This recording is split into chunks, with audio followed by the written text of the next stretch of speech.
4 highways, 4 truckers, 0 explanations. 1 week after Reed Callahan fled that ranch house on Highway 385, someone burned it to the ground. No fire department was called. No investigation was opened. No questions were asked. The county simply erased it. But fire doesn't destroy memories, and it doesn't kill what was already living in the dark. Reed never filed a report, never told dispatch what he found in that basement, never explained why he drove with his high beams on for 6 hours straight through empty desert. But other truckers started talking, because Reed wasn't the only one who saw something on those Texas highways that summer. 4 drivers, 4 encounters, 4 stretches of road that should have been left alone. And every single one of them is still out there, waiting for the next rig to pass through. This is what happens when the road watches back. Before we begin, I want to thank every soul that keeps returning to listen. You've turned whispers into echoes. If you haven't already, subscribe and stay close, because what you're about to hear is one story you won't forget. Reed Callahan had only been driving long haul for 2 weeks when he made the mistake that would follow him for the rest of his career. It was late August, the kind of heat that sits on the asphalt and refuses to lift even after the sun drops. Reed had picked up a contract hauling industrial equipment from Midland to Amarillo, a route that cut straight through some of the emptiest stretches of West Texas. By 6 in the evening, his eyes were burning, his back ached, and the endless ribbon of Highway 385 had started to blur into a single gray line that seemed to stretch into nothing. He needed to stop, not at a truck stop, not at a rest area, just somewhere quiet. Somewhere he could kill the engine and close his eyes for 20 minutes before the sun fully set. That's when he saw the ranch house. It sat about 200 yards off the highway, half swallowed by overgrown mesquite and brown grass that hadn't been cut in years. The roof sagged in the middle like something heavy had collapsed through it. Every window was boarded with rotting plywood. The front porch leaned so far to one side it looked ready to slide off the foundation entirely. Abandoned, obviously. Completely dead. Reed pulled his rig onto the gravel shoulder and cut the engine. For a few minutes, everything was still. Just the tick of cooling metal and the faint whisper of wind through dry brush. Then he heard it, a bang. Heavy, coming from inside the house. Reed sat up straight, his hand already reaching for the door handle. His first thought was squatters, maybe teenagers, maybe someone who needed help. He grabbed his flashlight and stepped down from the cab. The grass crunched under his boots as he walked toward the property line. The air smelled wrong out here, thick and sour, like something rotting just beneath the surface of the soil. Another bang, louder this time.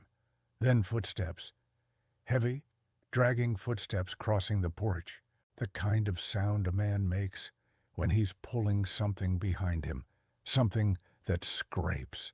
Reed stopped walking. Hello? No answer. The footsteps continued, slow, deliberate, moving toward the back of the house. Reed's flashlight beam swept across the porch, catching glimpses of splintered wood and rusted nails. Nothing moved. But the sound didn't stop. He circled around the side of the building, keeping his distance, his heart pounding so hard he could feel it in his throat. That's when the back door exploded open. A figure burst through the frame, tall, hunched, covered in something dark and wet that glistened under the dying light. Mud, Reed told himself. It had to be mud. But mud doesn't drip like that. Mud doesn't steam. The figure bolted toward the mesquite trees, moving with a lurching, uneven gait that made Reed's stomach turn. It wasn't running like a person runs. It was scrambling, desperate, like something fleeing a predator, or something that had just finished feeding. Reed gave chase. He didn't know why. Later, he would never be able to explain it. Some instinct buried deep in his brain overrode every rational thought and sent him sprinting through the tall grass, with nothing but a flashlight and a racing pulse. The figure disappeared into the brush. Reed stopped at the tree line, gasping for air. That's when his flashlight caught the blood. Dark streaks smeared across the rocks. Handprints, too long. Fingers, stretched at wrong angles, pressed into the dirt. And beside them, another set of prints. Hoof prints. Deep cloven impressions sunk into the earth, right next to the human tracks. But here's what made Reed's blood freeze. The prints merged.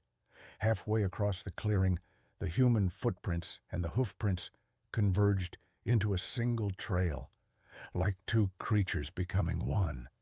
Like something had stopped pretending. The trail vanished into the brush and didn't come back. Reed turned around slowly. The house waited behind him, its back door still hanging open. And now, in the silence, he could smell it clearly. Not mud, not dirt, rot. He should have left. Every cell in his body screamed at him to get back in his truck and drive until the sun came up. Instead, he walked inside. The interior was destroyed. Furniture overturned and shattered, claw marks gouged into the drywall, deep, parallel grooves that ran from floor to ceiling. Something had torn through this place with uncontrolled violence, and it had left a trail. Dark smears on the floor leading toward a door at the back of the hallway. The basement door. Reed's flashlight flickered. He took one step forward, then another. The smell grew worse with every inch. Thick, wet, the kind of smell that coats the inside of your throat and makes you gag before you even see what's causing it. He reached the door, pushed it open. The stairs descended into absolute darkness. His flashlight barely cut through the black, revealing only the first 3 steps, and then nothing. But he could hear something down there, breathing, slow, ragged, like lungs struggling to push air through damaged tissue. Reed's hand tightened on the flashlight, and then, from the darkness at the bottom of those stairs, something shifted. Something large. Something that had been waiting. Reed ran. He didn't stop until he was back in his cab with the doors locked and the engine roaring. He pulled onto the highway with his high beams blazing and didn't turn them off for 6 hours. He never reported what he saw, never told anyone at dispatch, never went back. 1 week later, the ranch house burned to its foundation. No cause was ever determined. No investigation was ever opened. And somewhere in the mesquite brush off Highway 385, the tracks remain, human and hoof, merging into one. Cassie Dunlore had been driving solo for 3 years by the time she encountered the thing on County Road 17. She'd hauled everything from livestock to frozen goods across 6 states. She'd dealt with blown tires at midnight, jackknifed trailers in ice storms, and men at rest stops who didn't understand the word no. Nothing scared her anymore. At least, that's what she told herself. It was a Thursday night in late September. Cassie was hauling a refrigerated beef from a processing plant in Lubbock to a distribution center outside of El Paso. The route took her through the Texas Panhandle, Miles and miles of flat, empty nothing broken only by the occasional ranch gate or windmill. She liked night driving. Fewer idiots on the road. Cooler temperatures. Just her, the radio, and the white lines disappearing beneath her wheels. Around 11:30, she noticed the lights in her mirror. Red and blue.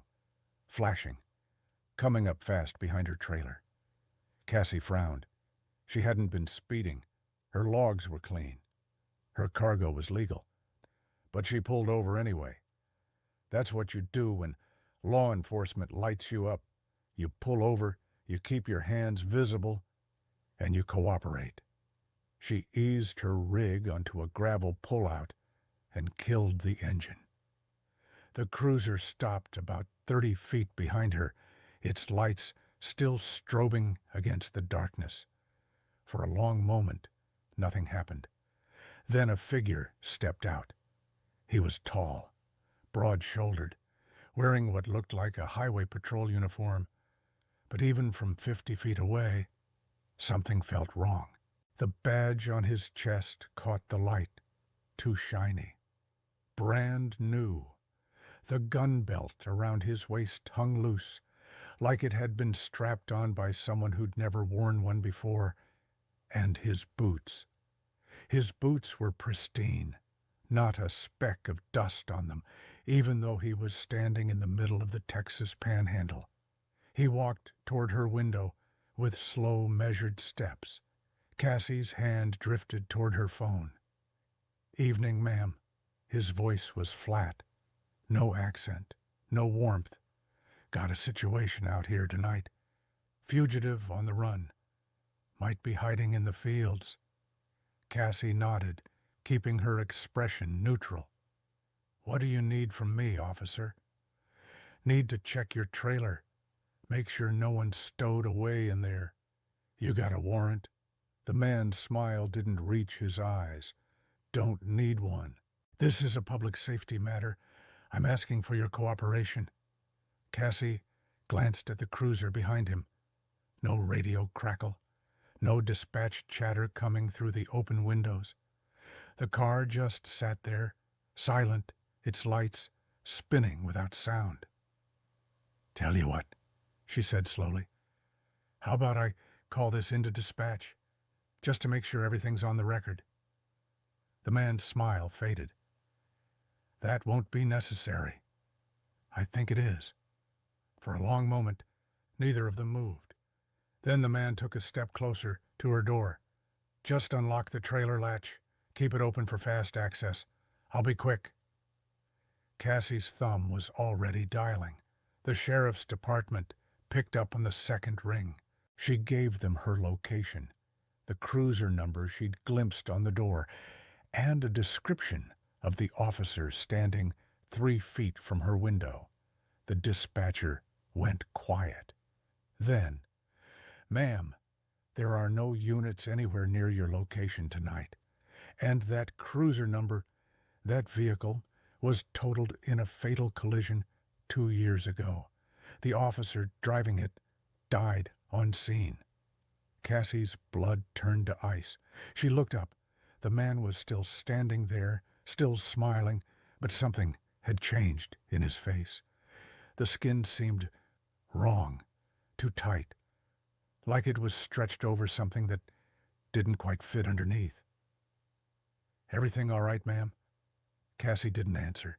She reached for her ignition. That's when the man moved. Fast. Too fast. His hand shot toward her door handle, fingers curling around the metal with a grip that made the frame groan. But Cassie was faster.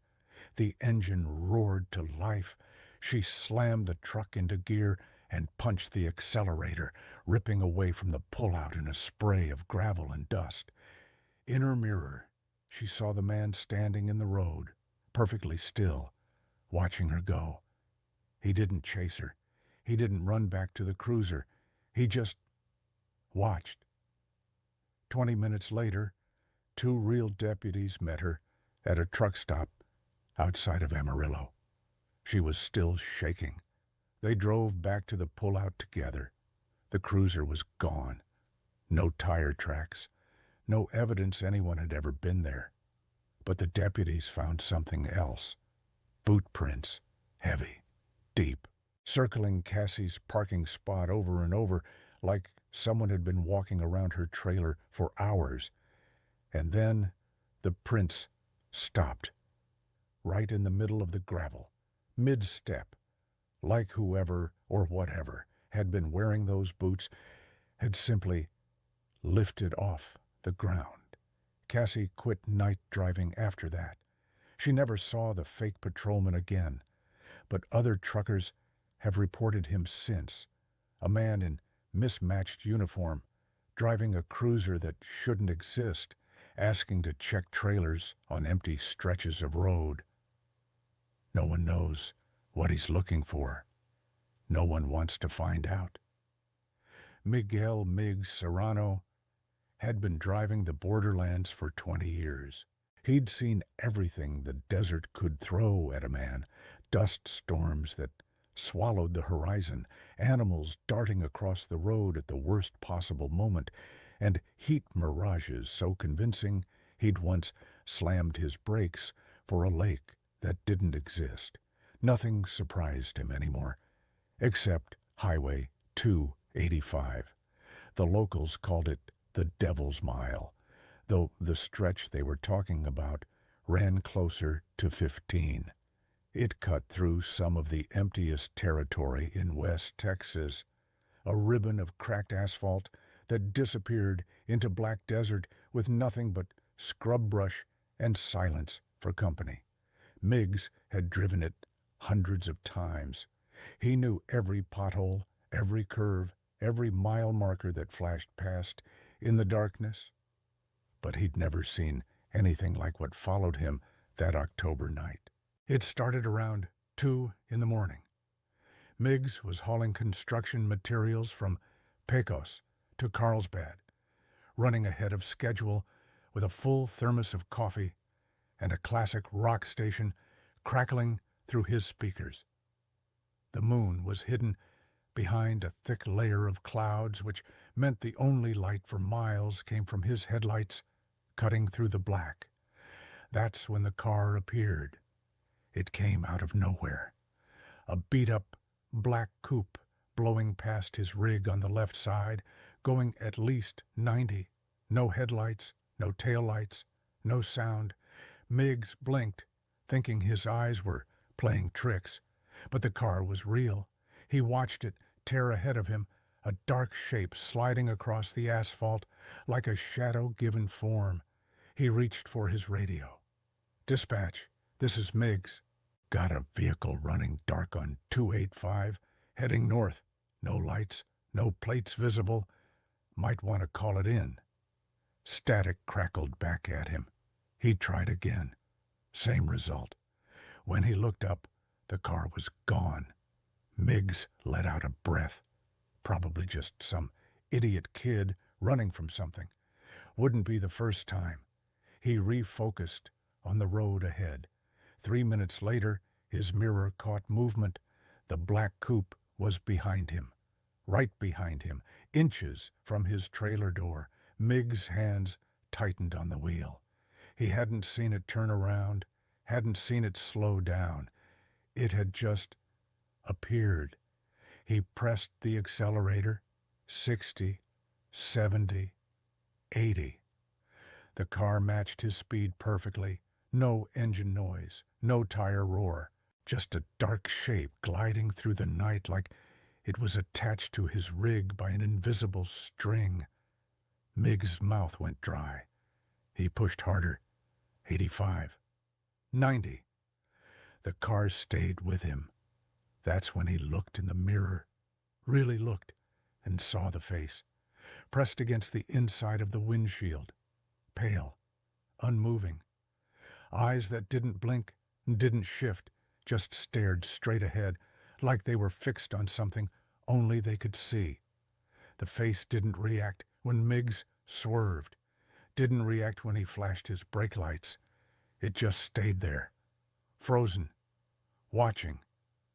Miggs made a decision. He yanked the wheel right, taking a service road he'd used a dozen times before. Gravel sprayed behind him as his trailer fishtailed, but he kept control, kept moving, kept his eyes locked on the path ahead. The car followed, smoothly, silently, and that's when Miggs noticed something that made his stomach drop. The wheels weren't turning. The black coupe was gliding alongside him on the gravel road, but its tires weren't spinning. They weren't even touching the ground in the right way. The chassis didn't bounce over the ruts, didn't kick up dust, didn't react to the terrain at all. It was floating, moving without friction, without physics, without anything that made sense. Miggs grabbed his radio again, screaming for backup, giving coordinates, describing what he was seeing in a voice that didn't sound like his own. And then, as quickly as it had appeared, the car veered off. It slid toward the scrubland on his left, picking up speed, and then simply dissolved, like smoke, like a shadow being swallowed by darker shadows. No tracks, no dust cloud, no heat signature when the deputies finally arrived with thermal equipment. Nothing. They searched for 2 hours, found absolutely no evidence that any vehicle had ever been on that road besides Miggs' rig, but the locals weren't surprised. They'd heard the stories before. They'd warned drivers for years. If a car follows you without headlights on the Devil's Mile, they say, don't slow down, don't signal, don't look in your mirror. Things out there drive without being alive. Miggs still runs that route. He has to. It's part of his contract. But he doesn't drive it alone anymore. And he never, ever looks in his mirror after midnight. Ezekiel Harper had a routine. Every run between Odessa and Pecos, he'd pull off at the same spot, a wide gravel lot near the entrance to Blackbrush Trail. The trail itself was nothing special, just a dirt path that wound through juniper scrub and rocky outcroppings before looping back to the highway. But it was quiet, private, a good place to stretch his legs and clear his head before the last leg of his haul. Ezekiel had been stopping there for 3 years without incident. Until November. The first time it happened, he almost missed it. He'd stepped out of his cab around 9:30, rolling his shoulders and breathing in the cold desert air. The sky was clear, stars scattered across the black, like someone had spilled salt on velvet. That's when he saw the lights, red and blue, flashing deep inside the brush, maybe a quarter mile from the lot. Ezekiel frowned. There was no road out there, no vehicle access, nothing but rocks and thorns and whatever wildlife hadn't been scared off by the winter. His first thought was that someone had crashed, maybe a dirt bike, maybe an ATV that had wandered too far from the marked trails. He grabbed his flashlight and started walking. The lights flickered ahead of him, pulsing between the twisted juniper trunks like a silent beacon. Red, blue, red, blue. "Hello?" he called out. "Anyone need help?" No answer. He kept walking. The brush got thicker the farther he went. Branches scraped against his jacket. Rocks shifted under his boots.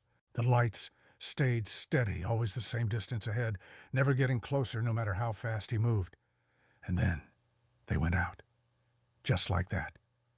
1 second they were there. The next, nothing but darkness. Ezekiel stopped. The silence pressed in around him, heavy and absolute. No wind, no insects, no sound at all, except his own breathing.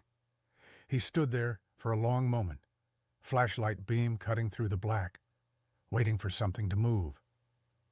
Nothing did. He chalked it up to exhaustion, optical illusion, some weird reflection off the rocks. He turned around and walked back to his truck, shaking his head at his own paranoia. 1 week later, he stopped at the same lot, and the lights were back. Same position, same pulsing rhythm, red and blue, flickering between the trees like something was calling to him. This time, Ezekiel hesitated. But curiosity is a powerful thing, and he was a practical man who didn't believe in ghosts or monsters or anything that couldn't be explained by science and common sense. He stepped off the path. The lights were brighter this time, closer. He could almost make out a shape behind them. Something dark, something large, something that didn't move like a vehicle should. He pushed through a wall of scrub brush, thorns catching on his sleeves. The lights blinked out again. Ezekiel stopped, breathing hard, and that's when he heard it. Footsteps behind him, soft at first, hesitant, like someone testing the ground. He didn't turn around. The footsteps got faster, closer, running. Ezekiel ran too. He didn't think, didn't plan. His body took over, crashing through the brush with his flashlight bouncing wildly, branches whipping across his face, rocks threatening to twist his ankles with every step. Behind him, the footsteps matched his pace. And then he heard something else. Metal scraping. A long grinding shriek like something dragging across gravel. Something heavy. Something sharp. He burst out of the tree line and sprinted across the lot, fumbling for his keys, his hands shaking so badly he could barely get them in the ignition. The engine roared to life. He tore out of the lot without looking back. In his mirror, just for a second, he thought he saw something standing at the edge of the brush, tall, too tall, with arms that hung past its knees and a head that tilted at an angle no human spine could support. Then it was gone. 1 week later, Blackbrush Trail was closed. A weathered sign appeared at the entrance. Simple white letters on brown wood. Restricted by order of the county. No explanation, no timeline, no contact information. When the trail reopened 2 months later, hikers reported something strange. The trees near the outer loop were scarred. Deep gouges running up the trunks. 3 parallel grooves, each one wider than a human hand, carved into the bark at heights of 8, 10, 12 feet. Something with claws had been moving through those woods. Something big. Ezekiel still drives that route. He has to. But he doesn't stop at the lot anymore. Doesn't stretch his legs. Doesn't step out of his cab for any reason until he's safely inside city limits. And he never ever looks at the trail when he passes. Because other truckers have started talking, they've seen the lights too, red and blue, flickering deep in the brush where no road exists, pulsing like a heartbeat, calling like a lure. And some of them have heard the footsteps. Some of them have heard the scraping. Some of them have seen the shadows that move between the trees. Shadows that stretch too tall, bend at wrong angles, and vanish the moment you try to focus on them. Ezekiel won't talk about what chased him that night, but he sleeps with his windows up now, even in summer, even when the heat is unbearable. Because some things don't need an open window to get in. They just need you to stop moving